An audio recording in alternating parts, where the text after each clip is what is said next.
Alright guys, welcome to another video of my channel. Here we're going to be talking about another basic of Maya is adding color to your objects. Now this won't pertain to actually adding textures or texture placement on your objects. This is going to be just a basic introduction tutorial as what pertains to this playlist that we have here on YouTube. So as you see here, we actually have 3 spheres and a polyplane. So they're all polygons here on Maya. We're going to backtrack and use Maya 2019 because Maya 2020, my version, it's a little bit different on rendering editors, and I thought that basically it wasn't fair to you or me if we didn't talk about some of the subjects pertaining to in this little short tutorial. So basically we want to add color, but we don't want to add textures in this little tutorial. So to do that, you go to Windows, Rendering Editors, Hypershade. Click on that, and it's going to bring up your Hypershade and all its wonderfulness. Basically, it'll be up in just a split second. We're using a lot of memory with different programs right now, but overall, we're going to talk about the big shaders and why they're named Phong, Blinn, and Lambert. So those guys are actually in existence. Those are people. So those guys are kind of like the major pop stars of rendering editors. They created shaders, and so you see here we have Blinn, Lambert, and Phong, and those 3 are we're going to talk about today. So for today's purpose, we're just going to add Lambert, but I'll explain Blinn. Blinn is kind of the shininess. Like if you have a shiny object, you probably want to use Blinn. So there's a lot of reflections that you can use. Let's see, if you had a billiard pool, like white cue ball or red cue ball, you probably want to use that. Lambert is more something like it's going to be not so many reflections, not so much shininess, I should say. And Phong has some shininess. It's kind of like a mixture. You can have light reflecting off of it. It's not as reflective as Blinn. It's a little bit toned down. There's other options with Phong in general. For this purpose of the tutorial, we're just going to add color today.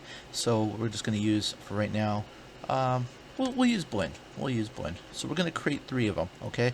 And the best thing to do for your shader is to actually add names to them, because in a very big scene for Maya, you have to understand that somewhere down the line you're going to have tons of these nodes or shaders, and you want to name them all because you want to have a clean workspace, and you can just click and drag it, or right click. I'll show you how to add that too. But to change the name, click on the shader, and you can easily change it one of 2 ways. You can change it here on the right side, so we can say like Blinn ELO, and number it. I like to actually number the shaders in general, and just we're going to have a yellow one, we're going to have a red one. So let me make sure I have their name correct.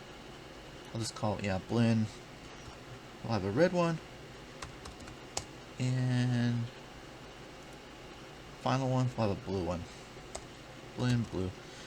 Okay, and that'll also communicate with the other people on our team if you're working on a team for a student project or in the studio, or just with other people in general. If it's just kind of like a at-home project with others, this will tell them which shader it is. So now that we have them named, they're all gray. So we want to differentiate between the 3, and to change the color, you can find it here in the Properties window. And make sure you have the right one. So we have Blinn blue. So we're going to change the color this to blue. Click on this little gray spot here, and you have your preset colors. You have your color wheel, and you have, I think, your color mixer palette. I think it's what they call it. I forget. But we're just going to have a generic color today. So we're just going to pick blue.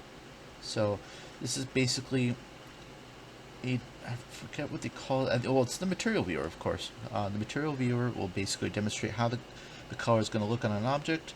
It'll tell you everything about shading, its reflectivity, and just the way, reflective color and everything. This will be a complete demonstration, hard surfaces, round surfaces. So we have that going on. And so let's go ahead and switch all the colors on these real quick. So we're going to go Blinn red,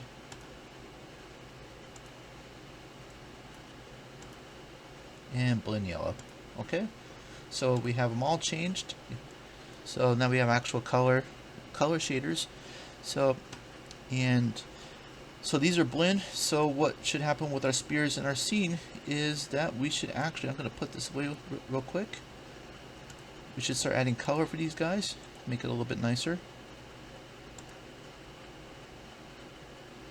So click on an object, and now that we have the shaders actually named, you're going to right click over the object, hold it down. It should bring up a sub window, and just hold it down, hold the right mouse button down, and go all the way down to assign existing material.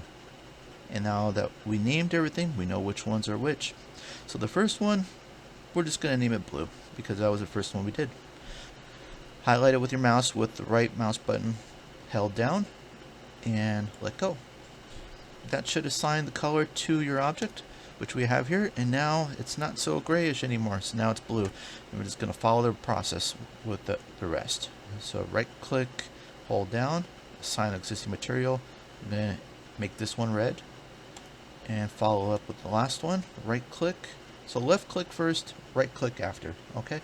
And then the last one will be yellow. Okay, so we've added color, and this, our floor, we can actually go back. Let's make a quick blend material, and we're going to name it, just say blend white, as you see here. Okay, click on the color wheel. We already have a white color.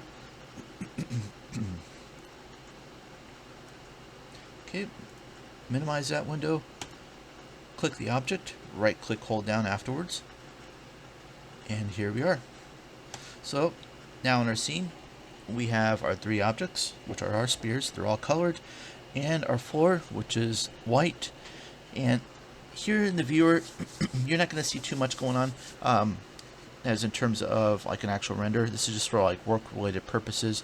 We'll get to rendering in another tutorial, but rendering will, because we can actually see,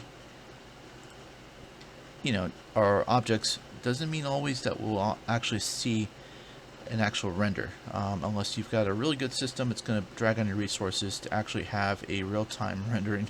But for what it's worth, we'll get to that later. But you always, if you want to start rendering, add a camera. And I don't want to go too much before, you know, too far from this, because I don't want to deviate from the subject matter. But you always probably want to add a light if you're going to be starting rendering. That way you have an idea. And so you can find, create light. We have all the different types of light. We'll go into that in another project today. But for today, this is it. Thank you for tuning in, and we will see you again. Thank you.